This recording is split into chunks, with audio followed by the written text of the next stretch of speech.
Baik Bapak dan Ibu, selamat pagi, salam sejahtera untuk kita semua. Namo Buddhaya, Om Swastiastu, salam kebajikan. Jadi selamat datang kembali Bapak dan Ibu di kegiatan orientasi program Kampus Sehat kita di hari kedua. Supaya kita bisa saling berinteraksi, dimohon kepada Bapak dan Ibu bisa menghidupkan videonya supaya ada interaksi antara pemateri dengan peserta. Nah, pada hari ini kita ada beberapa materi menarik sebenarnya.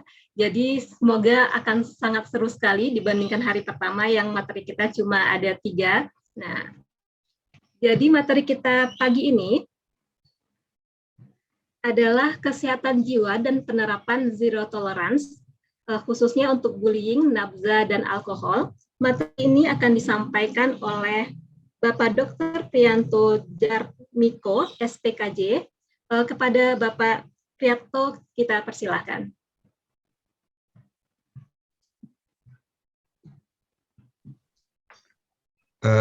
Baik, terima kasih Bu Dian selaku moderator.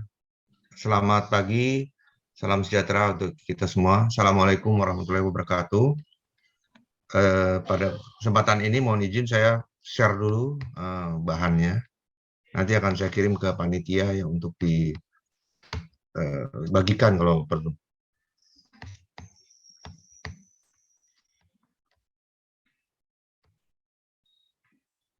Baik, sudah nampak ya, Dian? Sudah, Oke. Pak. Ya, jadi waktunya berapa lama nih saya mau paparkan? 45 menit, Pak. 45 menit ya, baik. Mudah-mudahan cukup waktu saya sampaikan ini tentang penerapan kesehatan jiwa pada kampus sehat. Ya, sebenarnya kita ketahui bahwa sehat jiwa itu bagian ya, tidak terpisahkan dari kesehatan secara umum ya, sesuai dengan di Undang-Undang Nomor 36 Tahun 2009 tentang definisi sehat. Ya, sehat itu sehat fisik, jiwa, sosial, spiritual. Nah, jadi dikatakan sehat kalau ada pemenuhan dari area domain-domain kesehatan itu sendiri ya. Biasa kita sebut sehat walafiat gitu ya, sehat dan afiat. Sehat sendiri tidak cukup gitu tanpa afiat. Afiat itu semacam adil gitu ya, sejahtera, menempatkan sesuatu pada letaknya yang seharusnya gitu. Penggunaan fungsi seharusnya seperti tangan, kaki itu sudah memiliki fungsi. Nah, kalau tidak menempatkan itu pada fungsinya, ya kurang afiat gitu ya. Jadi sehat walafiat yang kita harapkan. Begitu juga dengan fisik dan jiwa ya. Kalau afiat itu memang lebih banyak pada aspek jiwa ya, aspek mental gitu maksudnya. Jadi diharapkan itu lengkap ya antara kesehatan fisik dan kesehatan jiwa atau mental. Jadi sekedar mengingatkan saja, ini mengulang-ulang saja. Barangkali Bapak Ibu yang hadir ya, teman-teman sejawat semua sudah paham sekali ya, apa itu sehat jiwa, apa itu yang menyangkut definisi-definisi ya. Tapi kurang lebih memang dikatakan sehat jiwa bila seseorang itu bisa menyadari potensi dirinya, mengenal dirinya, dapat beradaptasi dengan berbagai stres kehidupan ya, karena kondisi stres itu tidak mungkin kita hindari ya. Nah, tapi bagaimana kita mengelolanya dan bagaimana kita mensikapinya ya. Dapat bekerja dengan produktif dan akhirnya bisa berkontribusi secara positif di lingkungannya ya. Saya harapkan ya, kita yakin ya, Bapak Ibu hadirin yang hadir di sini tentu berperan berkontribusi yang baik di lingkungan kampus ya. Semoga itu semua kita harapkan secara optimal. Nah, ini sesuai Undang-Undang Nomor 18 Tahun 2014 tentang kesehatan jiwa, maka ada 2 kategori orang ya, kita sebut orangnya ya, yaitu kategori orang dengan masalah kejiwaan, orang dengan gangguan jiwa. Ini untuk membedakan ya, 2 kategori kelompok seseorang yang sedang mengalami masalah kejiwaan, yaitu didefinisikan sebagai orang yang mempunyai masalah fisik, mental, sosial, pertumbuhan, perkembangan, dan atau kondisi kualitas hidup sehingga dia berada dalam suatu kondisi risiko. Jadi ODMK itu orang dengan risiko atau the people at risk.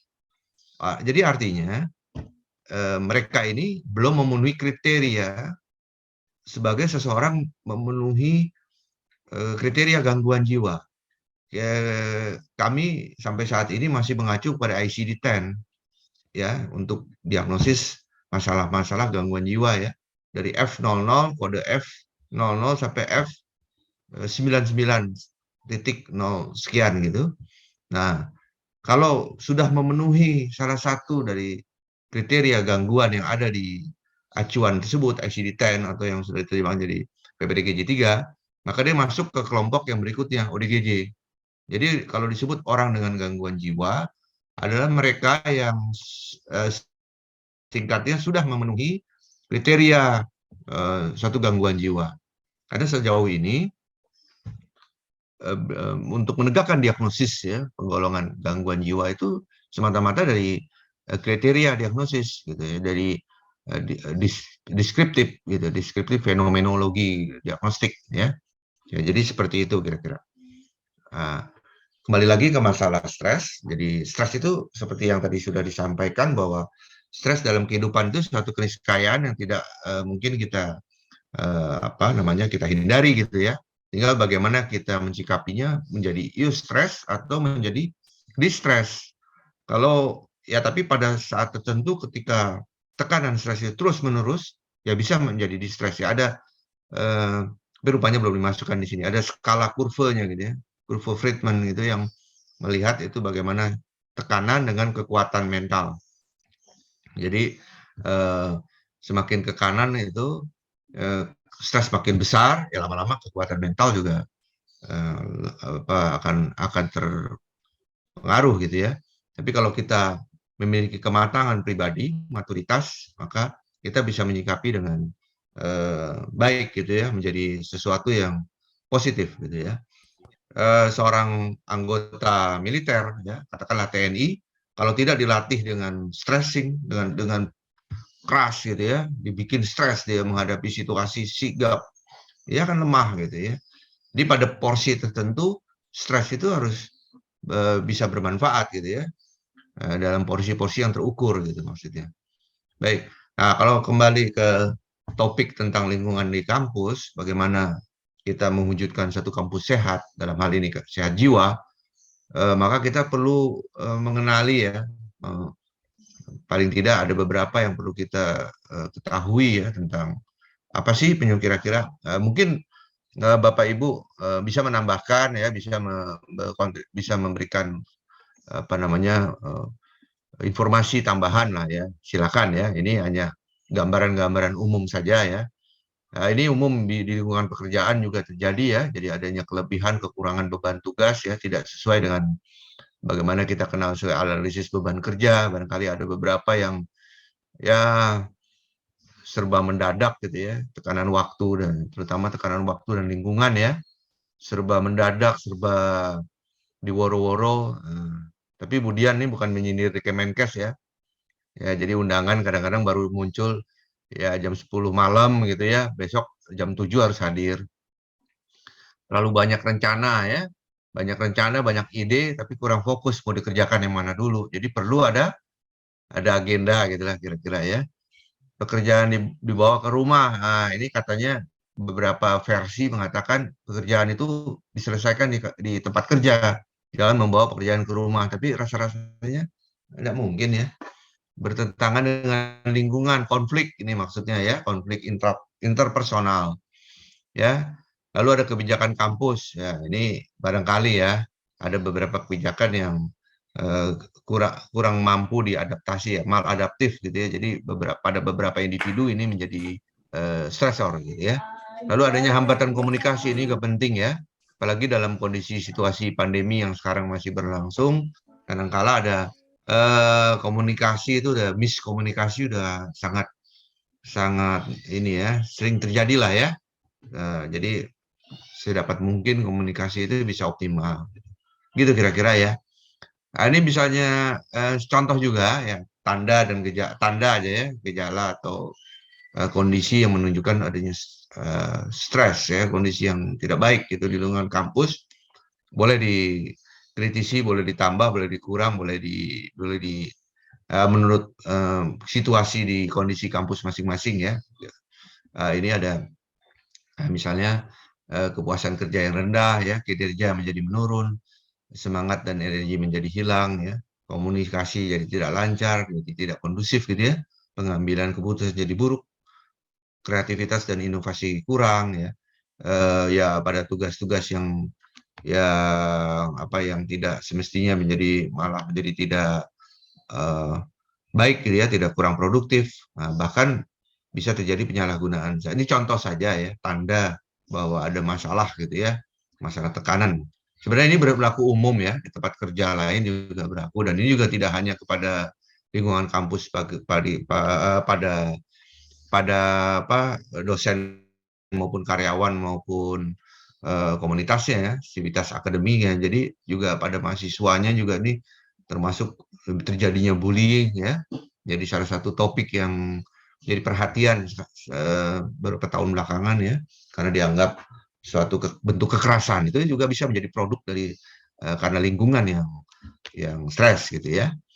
Nah, jadi bagaimana gitu kan solusinya? Sekarang kita masuk ke dalam bagaimana model-model konstruktif gitu ya. Nah, karena saya mewakili Direktorat Kesehatan Jiwa di Kementerian Kesehatan, maka kami juga mentautkan ini ke Germas ya. Kita tahu bahwa ini suatu gerakan yang massal yang berlaku di semua lini dan tidak lepas dari hal-hal fisik. Jadi Germas kita gerakan masyarakat sehat ini ya tentu sepatutnya diterapkan juga di lingkungan kampus ya. Ya, ini yang paling umum adalah melakukan aktivitas fisik ya rutin setiap hari ya, aktivitas fisik, budaya konsumsi buah dan sayur setiap hari, hindari rokok, apalagi alkohol ya, pengelolaan stres. Nah, di sini topik saya ya. Kami dari Kesehatan Jiwa di sini fokusnya. Lalu yang lain-lain ini tambahan ya, tapi intinya ini kan untuk berlaku pada masyarakat ya. Kalau di kampus tentu perilaku sehat sudah menjadi budaya lah ya. Tapi ini bagian yang harus kami ingatkan ya, bahwa masalah jiwa tidak pernah lepas dari masalah fisik, masalah gizi, counseling itu berkaitan dengan kondisi kejiwaan seseorang, dia nyaman tidaknya seseorang dalam hal kualitas mental yang tidak pernah lepas fisik ya, dari kondisi fisik gitu ya. Nah, inilah hal-hal yang kecil yang kadang-kadang luput dari perhatian, apalagi pada kondisi pandemi ya.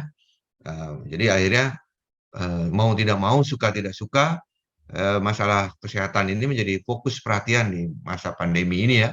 Cukup minum air putih ya, porsi makanan yang baik ya, termasuk menjaga jarak gitu ya, pakai masker ya, dan seterusnya sudah sangat hafal ya.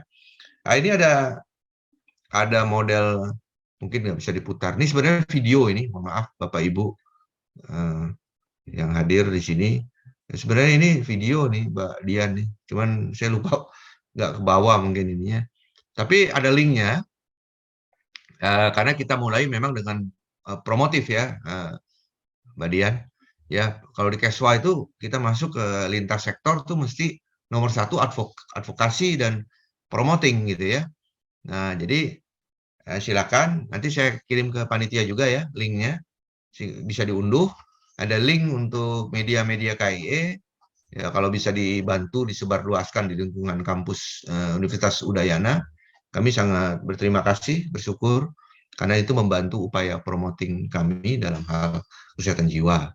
Nah, jadi ini yang sedang kami giatkan, baik dalam platform YouTube, ya, Instagram, ya, Facebook, banyak ya, berbagai-bagai platform kita manfaatkan untuk menyebarluaskan media-media KE. Ya, mengejar ketinggalan dari PTM lah gitu ya.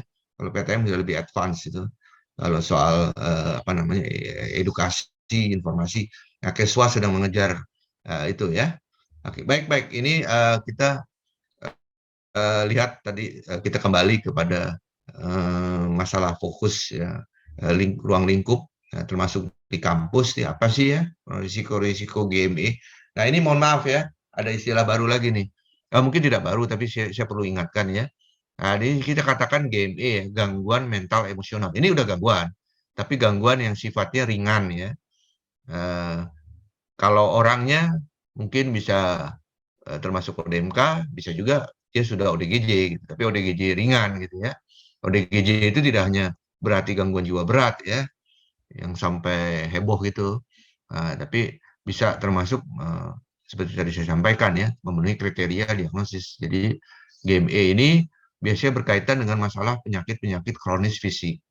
Nah, jadi artinya kalau ada seseorang individu, katakanlah di lingkungan kampus, ya kita harus perhatian pada masalah-masalah terkait individu dengan penyakit kronis ya, penyakit gangguan metabolik misalnya ya, masalah-masalah PTM itu perlu ya menjadi perhatian karena akan dapat dikatakan pasti berkaitan dengan kesejahteraan mentalnya.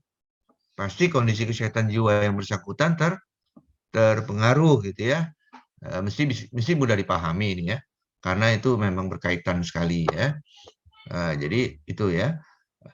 Termasuk di sini mahasiswa di perguruan tinggi ya, di lembaga pendidikan itu ya walaupun anak-anak muda ya, usia-usia akhir remaja atau dewasa awal, dewasa muda, fase perkembangannya masih dalam kondisi optimal ya, fisiknya fit ya, tidak menutup kemungkinan ada aja masalah-masalah yang berkaitan dengan biasanya dengan perilaku ya, habit, perilaku, kebiasaan ya, yang bisa berkaitan dengan resiko gitu ya, high risk terhadap masalah mental emosional. Jadi termasuk mental emosional tuh masalah anxiety ya, kecemasan, masalah perilaku ya, masalah berkaitan dengan preferensi seksual, berkaitan dengan hal-hal yang kondisi secara mental emosional. Nanti ada alat ukurnya, ini akan saya sampaikan. Di luar gangguan mental emosional itu ada kelompok depresi, ada kelompok psikotik, yaitu udah ODGJ berat ya. Jadi ada 3. Jadi kelompok risiko GME ini termasuk depresi dan ODGJ itulah yang diukur di dalam Riskesdas ya, riset kesehatan dasar di Balitbang Kemenkes. Jadi ini tadi yang saya maksud untuk upaya promotif, ada yang sesuai jalur gangguan mental emosional, ada yang model Promkes, dia integrasi. Kita tahu leading sektornya untuk promotif ini di Kementerian Kesehatan kan di Direktorat Promosi Kesehatan. Jadi kita ada yang modelnya kita integrasi di Promkes, ada yang sesuai jalur GME, artinya di program kami gitu ya, sampai ke puskesmas gitu ya, dan juga lintas sektor termasuk di lingkungan kampus kita memakai alur-alur seperti itu. Nah, ini kurang lebih topik-topik materi yang kita siapkan, yang kami siapkan gitu, kurang lebih sama di dalam fase-fase tumbuh kembang seseorang. Ya, pada fase remaja tentu kita fokus kepada masalah role play ya, masalah konflik-konflik yang biasanya terjadi ya, identity konflik biasanya menurut teori Erik Erikson gitu ya. Jadi kita pakai teori perkembangan itu. Ya, kalau untuk dewasa juga biasanya untuk hubungan intimacy dan kemampuan generativity. Kalau untuk usia di atas 50 ya seperti saya, nah itu udah harus aspek integrity itu menjadi fokus perhatian ya. Kalau enggak nanti dia masuk ke despair, kecewa ya. Di akhir masa hidupnya dia akan galau gitu, kecewa ya. Oke, kembali ke lingkungan kampus, tentu remaja dan dewasa untuk mahasiswanya ya, untuk peserta didiknya tentu ya, fokus di bagaimana kita mengenali hal-hal yang berkaitan dengan konflik-konflik yang bisa terjadi pada fase akhir remaja atau dewasa muda tentu ya. Nah, jadi untuk materi-materi lainnya masih sangat berkaitan ya, sampai akhirnya bisa kita kelola manajemen stres ya, dan kemampuan problem solving ya. Karena itu yang paling penting, bagaimana kita bisa menerapkan ya, problem solving di lingkungan kampus gitu ya. Ya ini kurang lebih juga materi atau upaya, maaf bukan materi ya. Kalau ini udah upaya preventif, jadi udah intervensi Jadi upaya preventif itu seperti tadi sudah saya sampaikan, upaya pencegahan dalam masalah kesehatan jiwa atau masalah mental itu tidak pernah lepas dari uh, screening atau upaya preventif di faktor fisik, ya, biologi, psikologis, juga asesmen tentang aspek psikososial. Kalau secara ringkas, secara konkret, kita sepakati menggunakan instrumen, ya, dalam uh, untuk mengenali tanda dan gejala masalah mental emosional, yaitu dengan SRQ 20 item, ya, self reporting questionnaire yang 20 item. Ini kesepakatan karena itu yang dipakai di Kementerian Kesehatan, ya, sudah ditetapkan, ya. Di Kementerian Kesehatan kita sepakati pakai yang simple seperti itu, ya. Bukan berarti ini satu-satunya alat ukur atau instrumen yang bisa digunakan, silakan. Ya, alat bantu untuk mengenali ada tanda dan gejala masalah yang mencakup seorang individu yang diduga mengalami masalah mental emosional. Ini kira-kira instrumennya, ya, dia semacam rating scale, self rating scale, bisa dijawab oleh yang bersangkutan, ya, karena harus jujur gitu, ya. Kalau ada ya jawaban di antara 20 ini, lebih dari 6 jawaban dijawab ya, maka dianggap itu yang bersangkutan sedang atau masih mengalami masalah mental emosional dalam 1 bulan waktu yang terakhir, gitu, ya.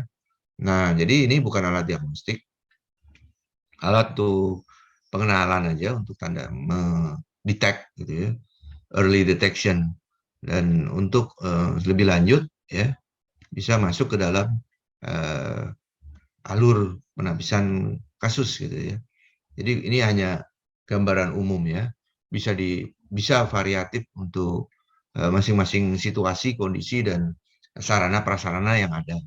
Nah, tidak harus percis begini, tapi memang ini kita buat secara umum untuk diterapkan di fasiankes, terapkan di lingkungan klinik perkantoran misalnya, untuk di kalangan pekerja, untuk di tempat-tempat lintas sektor lain, termasuk di lingkungan kampus, ya. Kalau ada klinik atau ada tempat yang sarana kesehatan yang bisa memfasilitasi kegiatan ini, itu alangkah baiknya, gitu, ya.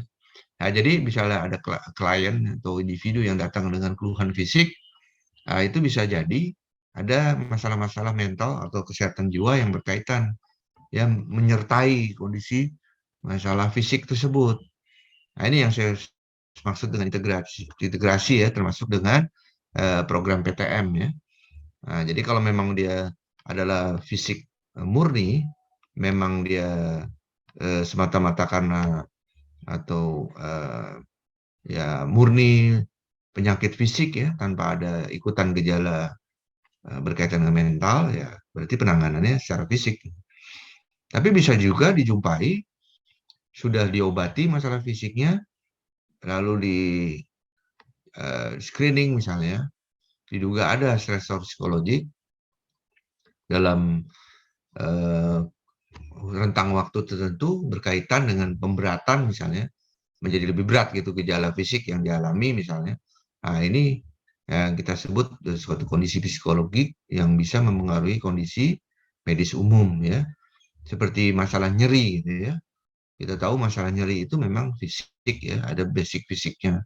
Tapi kadang-kadang diperberat dengan adanya tekanan atau kondisi psikososial, ya, mempengaruhi.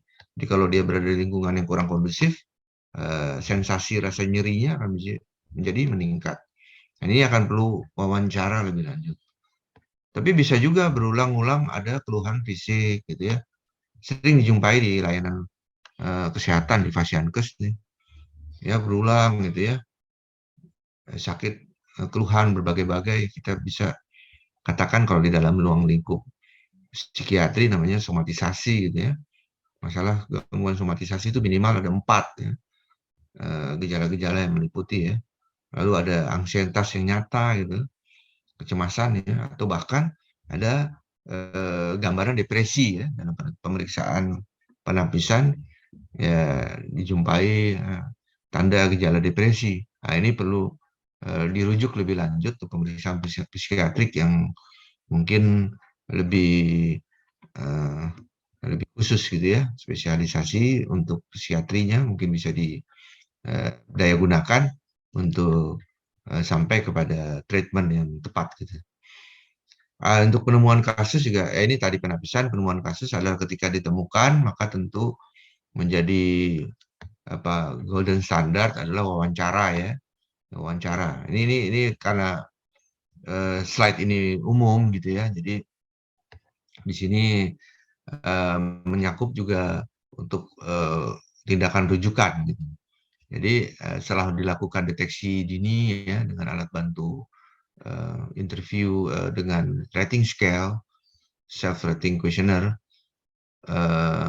dijumpai tanda gejala GME misalnya, adanya keluhan-keluhan menyangkut masalah fisik, tapi berkaitan dengan masalah mental, tentu perlu diwawancara lebih lanjut.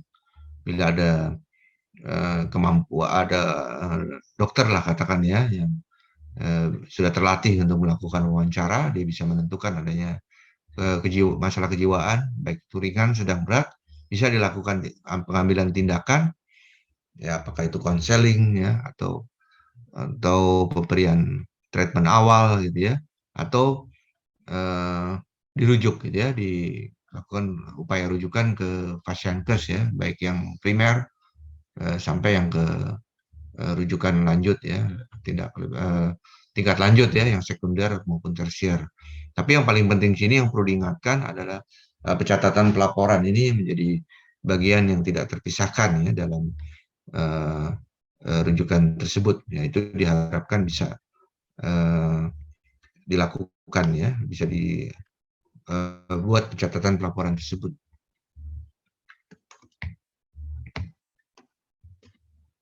Nah, ini hanya gambaran bahwa apabila sudah berkaitan dengan oh maaf, ini sebentar nih kok keluar nih. Mohon maaf, sebentar.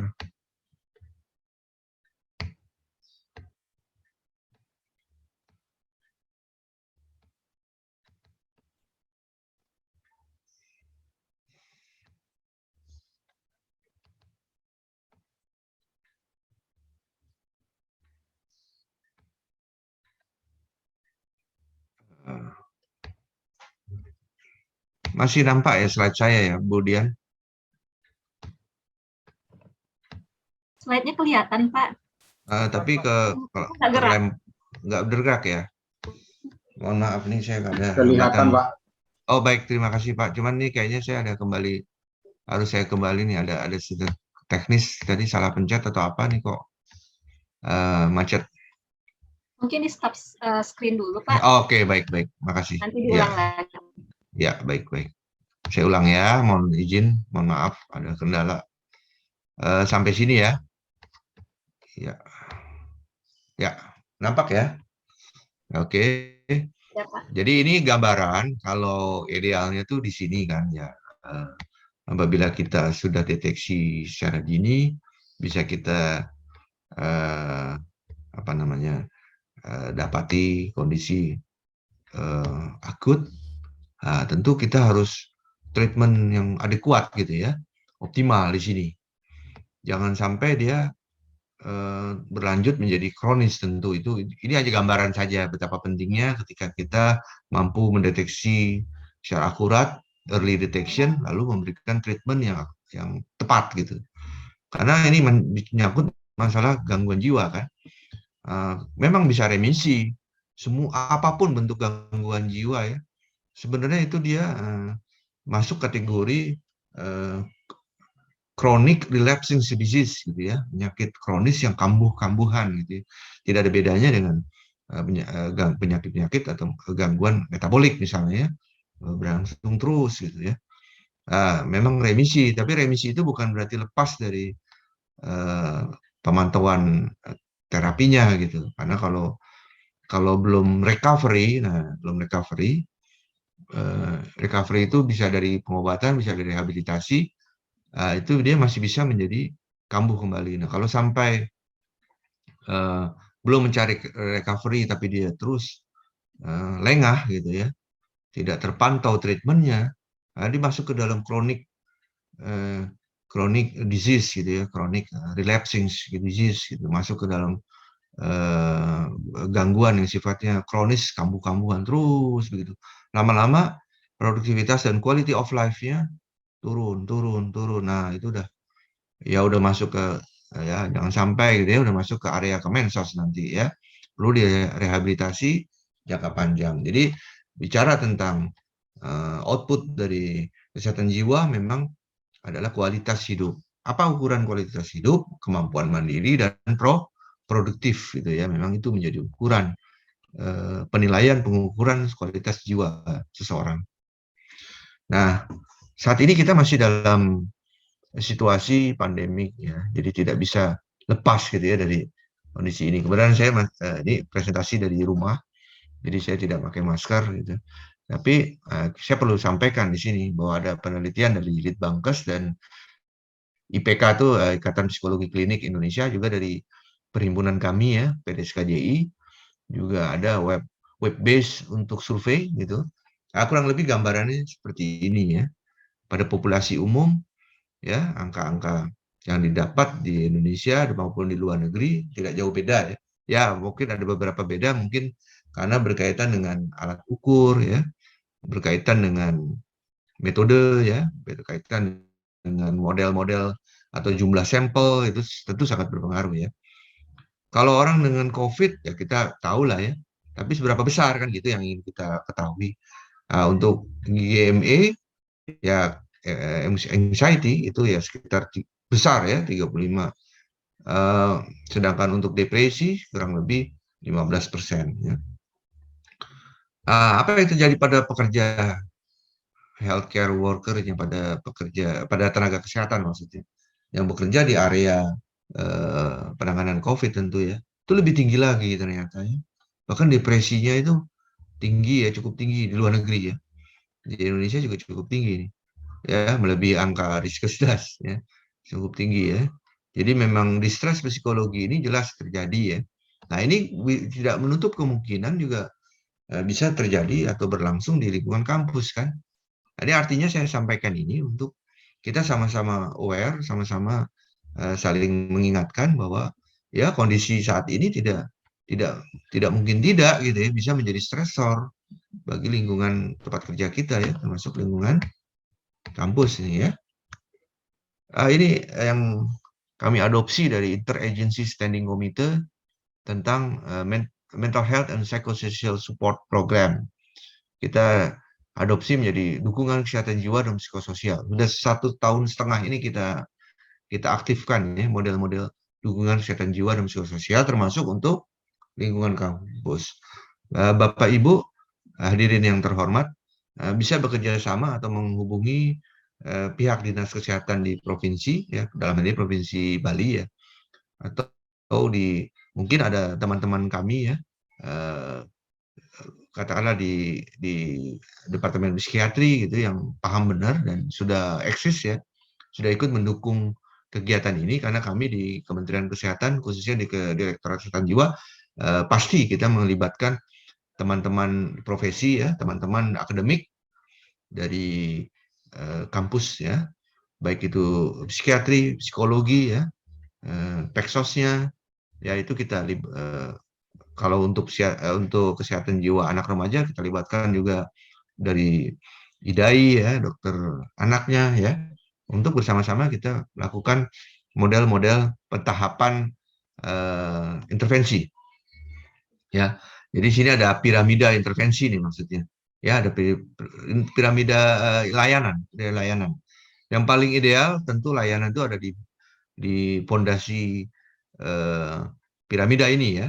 Bagaimana pemenuhan kebutuhan primer itu bisa dipenuhi, itu menjadi sebagian besar masalah terdampak krisis kesehatan, bukan bencana ya sebenarnya ya.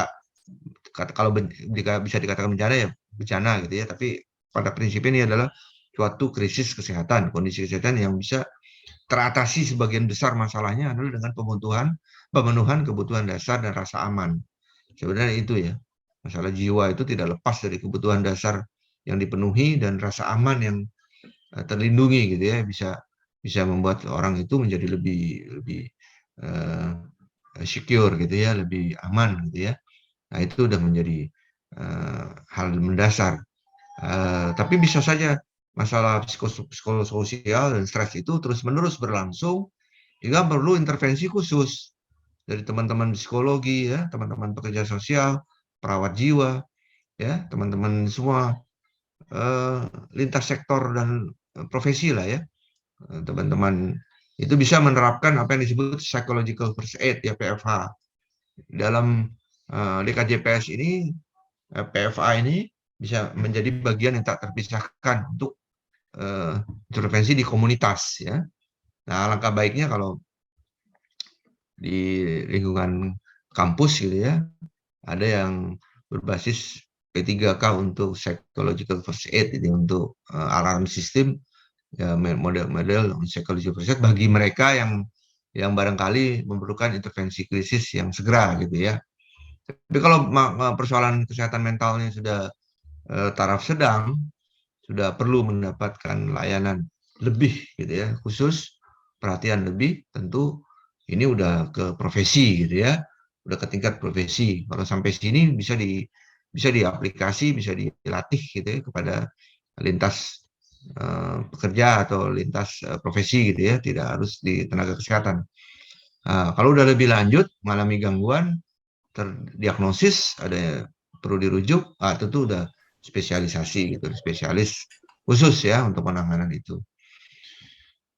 Baik, ini yang kami sudah upayakan gitu ya, kita publish lah 3 pedoman ini ya, nanti soft copy-nya bisa saya share juga ke panitia kalau atau barangkali sudah ada ya di PTM. Ini sudah dipublish dan sudah dikaitkan di webnya BNPB di Satgas COVID ya, menjadi standar dalam intervensi mental atau KESWA ya. Ya, ada protokol layanan DKJPS bagi anak remaja, ada protokol untuk dukungan bagi tenaga kesehatan, dan ini buku intinya adalah pedoman dukungan kesehatan jiwa dan psikososial pada masa pandemi COVID. Sudah 2 kali direvisi ya, udah edisi kedua yang keluar ya. Nah, ini ada implementasi dari layanan konseling. Kita bersyukur mendapat bantuan dari teman-teman di Himpunan Psikologi Indonesia, lalu bekerjasama dengan Yankes, maka ada layanan hotline 119 extension 8. Ini contoh saja yang bisa dimanfaatkan gitu ya dari lingkungan kampus, karena ini berlaku nasional. Nah, ada aplikasi Sehat Jiwa yang bisa di-download juga di Android ya. Sementara ini masih Android, belum bisa di iPhone gitu ya. Belum bisa di iPhone system. iOS system belum bisa ya. Baru sementara di Android saja. Ya, ini ada contoh-contoh saja. Masih banyak ya platform lain ya, didukung oleh teman-teman di komunitas ya. Ya, untuk layanan-layanan implementasi yang lain juga kita punya kerjasama dengan organisasi profesi, kerjasama dengan rumah sakit jiwa, juga platform telemedicine ya, dengan online service ya, banyak ya. Ada online dokter dan lain-lain ya, ada Alodoc. Nah, ini contohnya. Ya, jadi kita mengembangkan yang seperti ini gitu ya. Kalau mungkin di lingkungan kampus Universitas Udayana ada dibantu juga dengan model-model telekonseling seperti ini akan lebih baik gitu ya. Karena ini masih dalam situasi pandemi. Ya, jadi mungkin bisa difasilitasi untuk masalah kesehatan jiwa dengan model-model seperti ini. Ya, apa modelnya adalah pelaksanaan konseling, ya telekonseling, memberikan layanan semacam ventilasi ya untuk mereka-mereka yang membutuhkan. Ada pertemuan-pertemuan ya, ada bisa grup self help group gitu, semacam itu secara daring gitu ya, secara virtual. Mudah-mudahan ini hanya contoh ya, mungkin ada kreativitas dari lingkungan kampus ya, yakin ya bisa ada inovasi-inovasi yang bisa lebih baik gitu. Tadi di depan ya sudah diingatkan oleh panitia bahwa fokus memang kepada masalah bullying. Bullying itu udah bagian dari keseluruhan lingkungan kampus, memang harus jadi perhatian ya. Itu dari Kemendikbud juga udah menjadi fokus ya untuk ya, sampai zero tolerance ya. Nah, tapi di sini saya akan menekankan pada adiksi nafza ya. Bagian tidak terpisahkan dari program kami di Keswa ya. Masalah mental ini ya bisa menjadi pencetus masalah adiksi. Nah, sebaliknya akibat coba-coba nafza jatuh dalam adiksi, timbul masalah mental ya. Jadi kita tahu bahwa 90% pecandu yaitu biasanya dimulai pada saat remaja. Jarang sekali ketika usaha dewasa lanjut gitu ya, baru mulai. Jadi umumnya dimulai pada masa remaja. Dan menurut survei, 1 dari 6 remaja menggunakan obat-obat ya, dijual gelap gitu ya.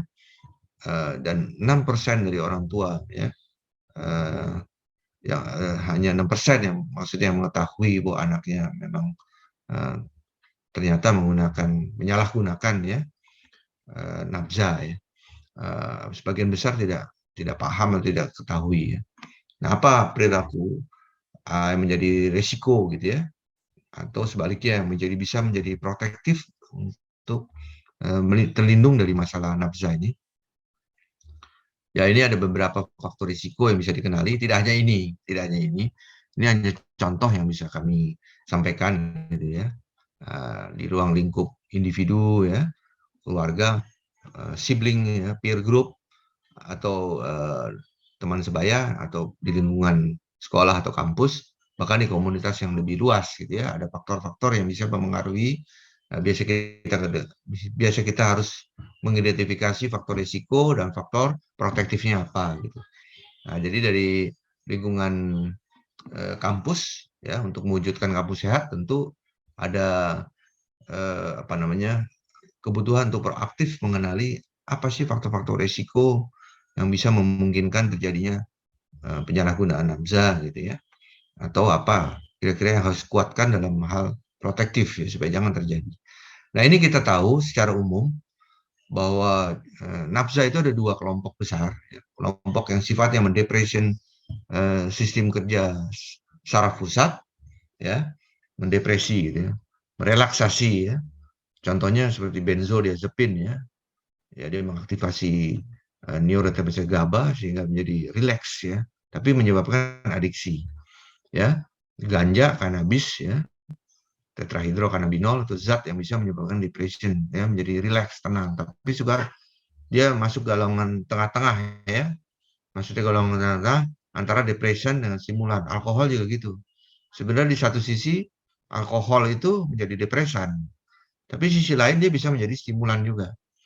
Ya, bahkan di tengah-tengahnya dia bisa menjadi halusinogenik ya, termasuk ganja ya. Seringkali pemakai ganja itu mengalami halusinasi gitu ya, yang tipe-nya temporer tentu ya. Kalau terus-menerus menjadi kronik, akhirnya bisa menjadi gangguan jiwa juga ya. Oke, yang sifatnya stimulan kita tahu itu ya ATS ya, amfetamin type stimulansia, misalnya dari golongan kokain ya, amfetamin dan turunan-turunannya, Inex ya, MDMA, dan juga ini ya, contoh yang belakangan dalam bentuk kayak perangko kecil itu ya, itu stimulan yang disebut LSD ya, lysergic acid diethylamide ya, itu zat halusinogenik gitu. Nah, itu yang sekarang memprihatinkan tuh, ternyata bisa didapat melalui online gitu ya. Nah, itu dampak negatif dari online itu ya, perdagangan online-nya. Oke, di sini contoh-contoh saja ya tentang apa sih yang diharapkan sebenarnya oleh mereka. Sebenarnya rasa nyaman ya, rasa rileks. Tapi mereka men-treatnya dengan cara yang menyimpang gitu ya. Sebenarnya mereka itu membutuhkan treatment gitu ya. Mereka membutuhkan relaksasi atau ketenangan gitu ya. Seandainya mereka tahu jalan yang baik untuk menyelesaikan solusinya, tentu mereka tidak jatuh ke dalam kondisi-kondisi penggunaan seperti depresan ini gitu ya. Nah, ini yang sering kita secara klasik ketahui ya. Seperti itu ya. Stimulan juga kadang-kadang bukan karena masalah psikososial gitu ya. Kadang-kadang untuk kondisi pergaulan gitu ya. Dia ingin pede gitu ya. Untuk bisa lebih lebih yakin, percaya diri, meningkat gitu ya. Atau kadang-kadang untuk menimbulkan semata-mata rasa senang gitu. Nah, ini yang memprihatinkan justru ya. Jadi gara-gara social use gitu ya, coba-coba gitu ya. Pada temporary use akhirnya jatuh ke harmful use. Akhirnya jatuh ke dalam habit, kebiasaan terus-menerus, jadi ketergantungan deh. Adiksi ya. Nah, ini juga kita perhatiin. Ada setidaknya mungkin bisa lebih tambah lagi ini. Ini tahun lalu sampai tahun 2019 sih setidaknya ada 68 jenis baru yang sifatnya sintetik. Ya, kita tahu ini ada tembakau gorila ya. Tembakau gorila itu sebenarnya kanabis gitu ya. Ada berbagai-bagai jenis yang merupakan zat adiktif yang disalahgunakan. Ketamin kita tahu kan ini obat anestetik ya untuk operasi ya disalahgunakan. Ya, PCP ya masuk ke Indonesia. Padahal ini mahal gitu ya. Ya banyak sekali ya. Ada red pill gitu ya. Wah, itu yang terus tertidur lalu rapping gitu. Aduh, itu benar-benar menjadi kasus kriminal nantinya. Ujungnya khat ini juga populer. Ya, kratom menarik ini. Kratom ini tumbuhnya kalau nggak salah di Indonesia ini. Ya, jadi dari daun yang tumbuh kalau nggak salah maaf di Kalimantan gitu ya. Ya, jadi ini adalah jenis-jenis yang baru di mana semuanya sama memiliki pola yang sama untuk jatuh dalam ketergantungan atau adiksi. Biasanya dimulai dengan coba-coba, lalu penggunaan yang sosial rekreasi, ya karena ya pergaulan gitu, kumpul-kumpul, party gitu. Nah, mulai lama-lama situasional, ya dikit-dikit pakai itu situasional gitu ya. Jadi harmful use, dikit-dikit pakai, keinget pakai. Ya, jadi akhirnya lama-lama harus pakai ya, ketergantungan bisa fisik, bisa psikologi. Kalau sudah fisik terjadi toleransi. Toleransi artinya membutuhkan dosis yang lebih besar untuk mendapatkan efek yang sama. Akhirnya ketergantungan. Kalau di tanda toleransi, sudah timbul toleransi, dia terus perlu jumlah yang lebih besar. Nah, tanda ketergantungan fisik terutama ketika dihentikan timbul withdrawal symptom, gejala putus zat. Itu yang kita khawatirkan sekali, apalagi kalau sampai masuk dalam lingkungan kampus ya. Kita harapkan ini benar menjadi zero tolerance di lingkungan kampus kalau mau dikatakan kampus sehat. Nah, kita tahu dampak adiksi ini udah dahsyat ya, berbagai-bagai ya.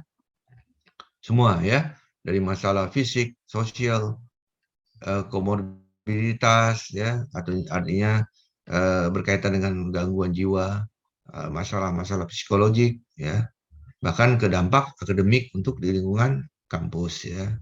Zero tolerance ya. Apa yang dapat dilakukan untuk mewujudkan ini? Tentu ada upaya-upaya yang pencegahan ya, baik deteksi dini ya. Ada alat ukur yang ASIS ya. ASIS itu bisa dilatihkan, tapi bisa juga dengan melalui instrumen-instrumen tadi ya. Di SRQ yang 29 tuh ada ya. Ada item tentang kaitan dengan nafsa ya. Bisa dilakukan pemeriksaan lebih lanjut ya, memperhatikan aktivitas ya, mendeteksi melalui performan akademik, lalu ada biasa dengan interaksi dari gathering dengan orang tua, bisa didapatkan informasi tambahan gitu ya, dan edukasi mengenai nafsa ya. Baik, barangkali itu yang bisa saya sampaikan. Mohon maaf kalau ada yang kurang atau yang kurang pas atau yang tidak berkenan, saya mohon maaf. Baik, terima kasih. Saya kembalikan kepada panitia untuk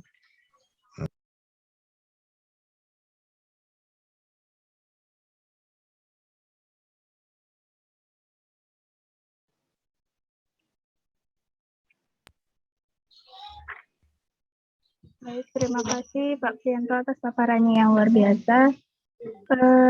Sekarang kami persilahkan Pak Ibu jika ada pertanyaan bisa ditanyakan langsung ke Pak Pri atau bisa melalui chatroom atau mungkin ada yang live hand.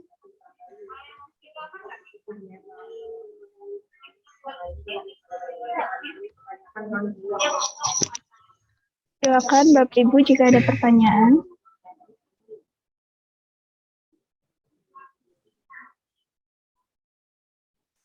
Selamat pagi. Ya, silakan Ibu Kadek. Ya. Selamat pagi, Bu Kadek. Jadi terima kasih sekali penyampaiannya tadi. Ini memang untuk kami ya, untuk kami di Fakultas Teknik hal yang apa namanya ya sangat jarang ya kami dengarkan permasalahan seperti ini ya. Nah, tetapi saya ingin menanyakan ini karena kebetulan salah satu mahasiswa kami mungkin karena pandemi ini ya. Jadi kan rata-rata pada balik ke kampungnya masing-masing, ke daerahnya. Jadi jarak jauh. Ya, jadi jarak ya. Jadi selama ini saya kurang tahu bagaimana interaksinya mereka di sana. Nah, tetapi saat ada beberapa mungkin semester ini di akhir semester ini kan pada ada yang balik lagi ya. Nah, karena ada beberapa kegiatan contoh praktikum yang apa namanya bisa dilakukan offline tetapi diatur kan ya, ada shift-shiftnya. Nah, jadi ternyata salah satu itu memang sudah ada gangguan ternyata. Jadi setelah jadi saat libur itu terjadi. Nah, ini kebetulan dari Bogor. Jadi di sini dengan kakaknya juga kuliah di sini, kembarannya sebenarnya. Nah, terus kemudian sampai akhirnya beberapa kali ini karena sudah di pertengahan baru diketahui sehingga agak sulit untuk memberikan cuti gitu. Kan sudah berlangsung. Nah, maksud kami itu begini Pak, itu bagus bukunya itu bagus sekali dibuat yang pedomannya itu. Nah, mungkin kalau menurut ini saya pribadi ya, karena sudah mengalami, itu perlu sekali tahu gejala-gejala awal itu seperti apa supaya kita bisa melihat ya. Nah, memang sulitnya sekarang online, kita tidak bisa melihat langsung ya. Nah, itu juga permasalahannya.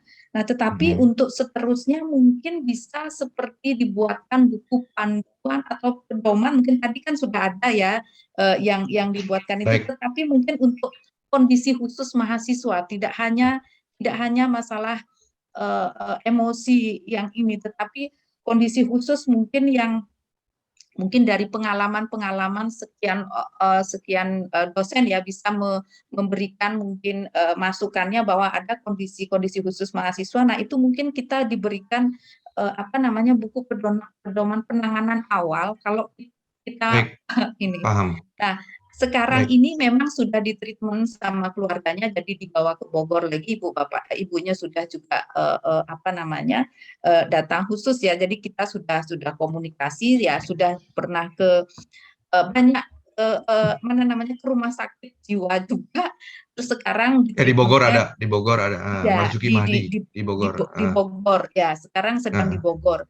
Nah, yang saya harapkan ini tumben kejadiannya kan, artinya ya dari sekian orang ternyata ya saya mengalami yang seperti ini dan agak sulit gitu ya untuk penanganan. Kita kan cuma akademik ya. Jadi kurang tahu. Paham. Mungkin dibuatkan seperti itu, buku panduan penanganan awal gitu ya. Terima kasih Pak Prianto, sekedar masukan. Terima kasih. Terima kasih Bu Kadek Diana. Maaf saya baca dari namanya. Nah, ini masukan baik sekali. Baik, nanti saya akan ini kan sebagai paparan awal ya, kita semacam pengenalan awal gitu ya Bu ya. Kalau memang itu usulan bisa difasilitasi oleh panitia, kami siap sharing apa yang dimaksud oleh Bu Kadek itu. Tapi kalau secara penerapan dari Keswa di lingkungan kampus, ya kita awali tentu dengan kegiatan rutin untuk deteksi dini. Katakanlah konkretnya begini, untuk mereka-mereka yang secara proaktif, kesadaran mau datang, katakanlah ke klinik, poliklinik di kampus kan pasti ada ya. Nah, itu bisa kita lengkapi pemeriksaan yang ada, apa itu fisik atau apapun dengan screening tadi yang dengan SRQ 20. Itu metode paling gampang ya. Karena kalau ada 6 pertanyaan dijawab ya, minimal 6, ini udah bisa di fokus perhatian gitu aja. Itu simpelnya. Di samping itu juga untuk promoting itu bisa digiatkan Bu Kadek. Nanti coba saya akan share di chat box juga link-link terhadap untuk Google Drive untuk materi promoting kesehatan jiwa ya. Karena kadang-kadang orang itu, individu itu ketika masih gejala awal Bu Kadek, pada umumnya menyembunyikan. Sulit sekali bagi kita, bahkan bagi kami yang memang sudah di profesi kesehatan jiwa itu untuk mengenali yang kondisi awal, kecuali kalau yang bersangkutan berterus terang kan di situ ya konteksnya kalau jiwa itu. Tapi kalau udah sampai lanjut, saya setuju dengan pernyataan Ibu tadi. Masalah jiwa ini kalau sudah lanjut, sudah jadi kronik, sudah overt, udah nyata. Waduh, satu kampus bisa heboh ya Bu. Betul Bu. Di mana-mana begitu ya. Gara-gara satu orang ya, mohon maaf ini ya. Bukannya ini, tapi ini kan fakta gitu ya. Satu orang terkategori ODGJ, orang dengan gangguan jiwa. Satu kantor bisa heboh itu. Ya, bisa menjadi bahan pembicaraan, ya kasihan kepada yang bersangkutan, di stigma, di neglected ya, lalu di labeling, aduh kasihan sekali. Ya buat kami ini udah menjadi hal yang menjadi tantangan dan setuju saya. Nanti saya akan berkoordinasi gimana yang efektif, karena bagaimanapun juga kita akan menitipkan kegiatan-kegiatan ini di maksudnya untuk mewujudkan ini tentang screening casual, tentang masalah ini tentu kepada mereka yang agent kami yang ada di lingkungan kampus ya. Katakan dalam ini di poliklinik atau di mahasiswa atau di lingkungan kampus, di lingkungan rumpun kesehatan gitu ya misalnya ya. Saya tidak tahu untuk mohon maaf ya untuk di kampus Udayana bagaimana mengaturnya. Tapi tentu kami menggunakan kepanjangan tangan kami di agen-agen kami yang bisa mewujudkan ini gitu. Nanti tapi untuk usulan kami terima Bu Kadek ya. Terima kasih. Saya kami terima. Baik. Terima kasih. Cukup ya. Saya kembalikan. Mudah-mudahan bisa diterima penjelasan saya. Panitia, saya kembalikan. Terima kasih Pak Prianto dan Ibu Kadek atas pertanyaan dan jawabannya. Ada yang mau bertanya lagi? Sudah cukup? Sudah cukup. Silakan. Silakan. Ya, kita lanjut ke materi selanjutnya ya Bapak Ibu ya.